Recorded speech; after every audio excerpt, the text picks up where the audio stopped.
আসসালামু আলাইকুম, সবাইকে রমজানের মোবারকের শুভেচ্ছা। আজ আনারসের জুস করব।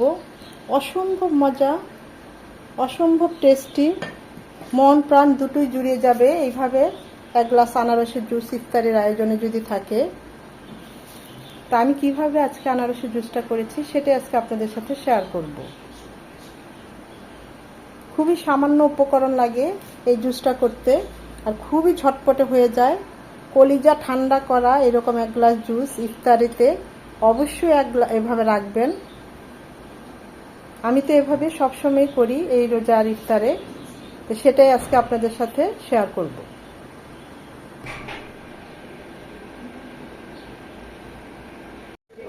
আনারসের জুস করব, সেজন্য একটা আনারস নিয়েছি। এই পবিত্র রমজানে একটা আনারসের জুস হলে তার কোনো কথাই নেই।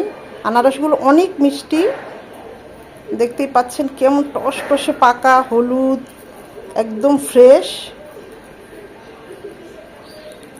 এখন এটা ছিলে কেটে আপনাদেরকে জুস করে দেখাবো। উঠে হ্যাঁ দেখা যায়, ওকে। পুদিনা পাতা কেটে নিচ্ছি আনারসের জুসটা করার জন্য।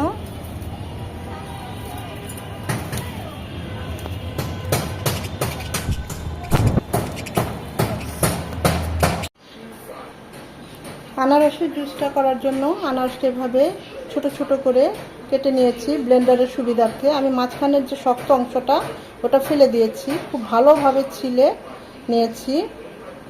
আমি সামান্য একটা কাঁচামরিচের হাফটা নিয়েছি, আপনারা চাইলে এটা নাও নিতে পারেন, তো দিলে খুব টেস্ট ভালো আসে।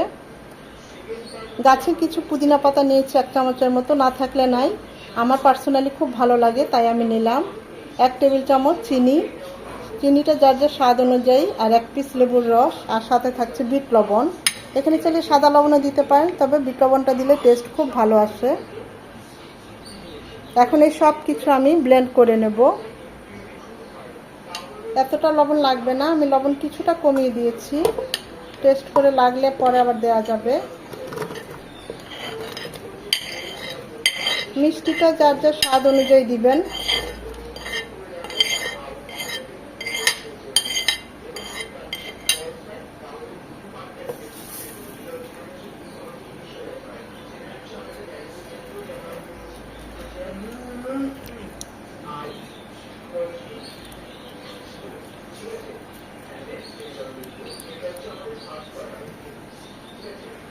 আমি এখানে 2 গ্লাস জুস করব। প্রথমে 1 গ্লাসের চেয়ে একটু কম পানি দিয়ে ব্লেন্ড করে নিব, তারপর বাকি পানিটা মেশাবো।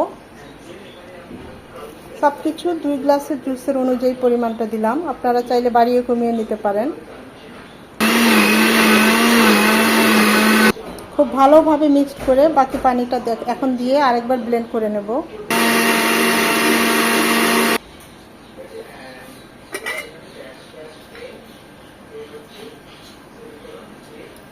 পুদিনা পাতা দেওয়াতে দেখুন কালারটা কত সুন্দর এসেছে, টেস্টও এসেছে।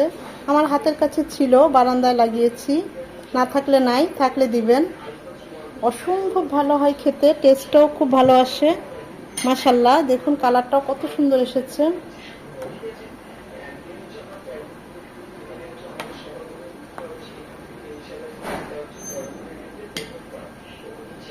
আপনারা চাইলে এখানে বরফ কুচি দিতে পারেন। আমি তো ঠান্ডা খুব একটা বেশি খাই না, তাই বরফ কুচি দিলাম না, নর্মাল পানি দিয়েই করেছি।